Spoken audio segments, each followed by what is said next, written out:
बिस्मिल्लाहिर्रहमानिर्रहीम, अस्सलाम वालेकुम। उम्मीद है कि आप सब खैरियत से होंगे। माय नेम इज़ दिल महबूब, I am lecturer in computer science.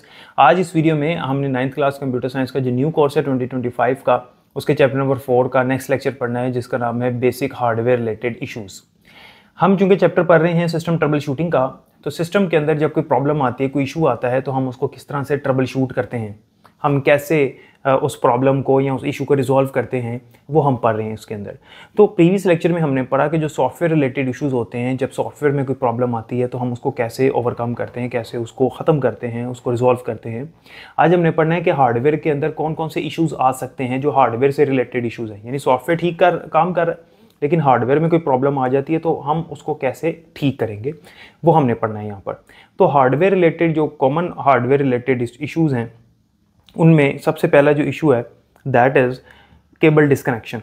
Cable disconnection का मतलब है कि या तो आपकी केबल जो है वो हार्डवेयर से मुराद कोई भी इनपुट आउटपुट डिवाइस हो सकती है, कोई भी डिवाइस जो कि कंप्यूटर के साथ अटैच है, उसकी या तो केबल लूज़ हो सकती है या फिर वो केबल उतरी होगी। सबसे पहले हम उसको देखेंगे। अगर तो इस तरह से है तो हम केबल को ठीक करेंगे, जाहिर सी बात है, इस वजह से वो हार्डवेयर ठीक काम नहीं कर रहा।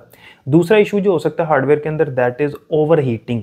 ओवर हीटिंग का मतलब है कि वो जो डिवाइस है या जो हमारा कंप्यूटर है वो ओवर हीट हो गया, यानी वो गर्म हो गया, इतना ज़्यादा गर्म हो गया कि उसकी लिमिट से ज़्यादा उसका टेम्परेचर हो गया। तो ऐसा होने से भी कंप्यूटर हमारा स्लो डाउन हो जाता है या रुक जाता है, फ्रीज़ हो जाता है, हैंग हो जाता है या फिर अचानक से शट डाउन हो जाता है। तीसरा इशू जो यहाँ पर मेंशन है that is peripheral devices. Peripheral devices यानी जो इनपुट आउटपुट डिवाइसेस हैं, कीबोर्ड, मॉनिटर्स, माइक्रोफोन, स्पीकर्स वगैरह, इनके अंदर बहुत सारे इश्यूज आ सकते हैं इनसे रिलेटेड। कि हो सकता है कंप्यूटर इन डिवाइसेस को रिकग्नाइज ना कर रहा हो, इनका ड्राइवर ना मौजूद हो या ये डिवाइसेस सही तरह से अटैच नहीं है कंप्यूटर के साथ, तो इन डिवाइसेस का भी इशू आ सकता है। तो ये 3 इश्यूज़ हैं। अब maintaining a safe work space, हमने जब अपने कंप्यूटर को यूज़ करना है, हमारा कंप्यूटर जिस जगह पर पड़ा हुआ है, यानी जहाँ पर हम अपना काम करें ना कंप्यूटर रख के, वो वर्क स्पेस है, ठीक है। तो उस वर्क स्पेस को हमने कैसे सेफ बनाना है और कैसे उस सेफ्टी को मेंटेन रखना है, ठीक है। उसके लिए क्या क्या हमारे पास इक़दामात होने चाहिए, क्या क्या स्ट्रैटेजीज़ होनी चाहिए कि हमारा हार्डवेयर जो है वो ओवरहीट ना हो, हमारा कंप्यूटर ओवरहीट ना हो, केबल जो है वो लूज़ ना हो या केबल उतरे ना, इनपुट आउटपुट डिवाइसेस जो हैं वो कंप्यूटर के साथ सही अटैच हुई हों। इसके लिए हम क्या कर सकते हैं? वर्क स्पेस हमने ऐसी बनानी है, हमने कंप्यूटर जहाँ पर रखना है अपने डेस्क पे, तो हमने उसको किस तरह से ऐसे रखना है या हमने किस तरह से केबल्स की सेटिंग करनी है या कंप्यूटर की ऐसी सेटिंग करनी है कि वर्क स्पेस जो है वो बिल्कुल कंप्यूटर के लिए सेफ़ हो, वो ओवर हीट ना हो और बाकी जो इश्यूज़ हमने पढ़े हैं वो ना हो। तो वो जो हमारे पास स्ट्रैटेजीज़ हैं, उनमें सबसे पहले है केबल मैनेजमेंट। कि जब केबल का इशू आता है कि केबल यहाँ उतर गई है या कहीं से डैमेज हो गई है या सही तरह से लगी नहीं हुई या लूज़ है, उसका हल ये होता है कि केबल के साथ आप टाइज़ लगा लें, ठीक है, यानी उनको बांध लें आपस में ताकि वो अच्छी तरह से ऑर्गेनाइज हो जाएं। केबल की इस तरह से सेटिंग करें कि वो एक दूसरे के साथ मिक्सअप ना हो, एक दूसरे को क्रॉस ना करें। इसके अलावा आप केबल्स को जो है वो लेबल्स भी लगा लें कि कौन सी केबल, यानी अगर कोई ऐसी जगह है जहाँ पर केबल्स ज़्यादा हैं, वायर्स ज़्यादा हैं, तो कौन सी वायर किसकी है, किस कंप्यूटर की है, किस डिवाइस की है, उसके ऊपर आप टैग लगा लें, लेबल लगा लें, ठीक है, एक पेज के साथ। तो वो साथ टेप लगा दें उसको, तो आपको पता हो ये वायर किसकी है, बजाय इसके कि चेक करने के दौरान आप उसको जब खींचेंगे तो वहाँ से भी उतर जाएगी या लूज़ हो जाएगी। तो टैग लगाने से, टाइज़ लगाने से, लेबलिंग करने से और उन केबल्स को ऑर्गेनाइज करने से हमारी केबल रिलेटेड जो इश्यूज़ है वो नहीं आते, जो हमने पहला इशू पढ़ा था। और दूसरा भी उसने यही बताया हुआ केबल मैनेजमेंट, ये भी उसी से रिलेटेड है। जैसे वो कहता है कि good cable management is crucial. Cable की जो मैनेजमेंट है वो अगर वो अच्छी हो तो ये बड़ा इंपॉर्टेंट है। It's like organising your school supplies when cables are neatly arranged.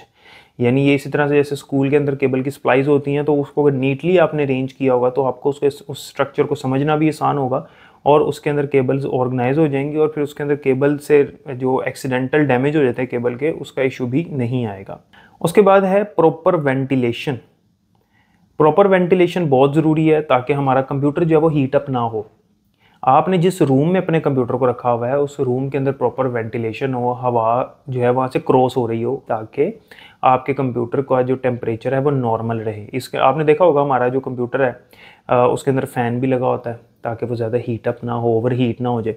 और भी कंप्यूटर के अंदर बहुत सारी ऐसी जगह होती हैं जहाँ जिनकी वजह से कंप्यूटर एयर टाइट नहीं होता, हवा की क्रॉसिंग हो रही होती है ताकि एग्जॉस्ट होता रहे हमारा कंप्यूटर जो है वो एग्जॉस्ट, बेसिकली वो एग्जॉस्ट फैन होता है कंप्यूटर के अंदर, तो वहाँ पर उन्होंने जगह दी होती है वेंटिलेशन की ताकि हवा कंप्यूटर के अंदर से बाहर निकलती रहे।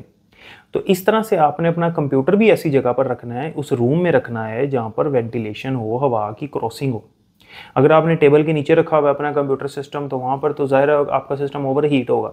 तो कोशिश करें कि डेस्क के ऊपर अपना कंप्यूटर रखें ताकि उसमें हवा की क्रॉसिंग होती रहे, फिर ओवर हीट का इशू नहीं आएगा और आपका हार्डवेयर जो है वो स्लो नहीं होगा या फ्रीज़ नहीं हो जाएगा। तो ये कुछ हार्डवेयर रिलेटेड इश्यूज़ थे जिनको हमने डिस्कस किया और हमने उनके सोल्यूशंस देखे। तो ये बेसिक इश्यूज़ थे ना, हमने बेसिक इश्यूज़ पढ़े। बेसिक इश्यूज़ के अंदर हमने केबलिंग का इशू पढ़ा हो सकता है, हमने पढ़ा कि इनपुट आउटपुट डिवाइसेस सही नहीं काम कर रही, उसके लिए शायद केबल उनकी नहीं लगी हुई साथ, और फिर हमने पढ़ा कि ओवर हीट हो सकता है कंप्यूटर। तो ये बेसिक इश्यूज़ थे जो सॉफ्टवेयर के भी हमने पढ़े और हार्डवेयर के भी हमने पढ़े। उम्मीद करता हूँ कि यहाँ तक आपको समझ आ गई होगी। बाकी इंशाल्लाह नेक्स्ट लेक्चर में पढ़ेंगे। अपना बहुत ख्याल रखिएगा। अल्लाह हाफ़िज़।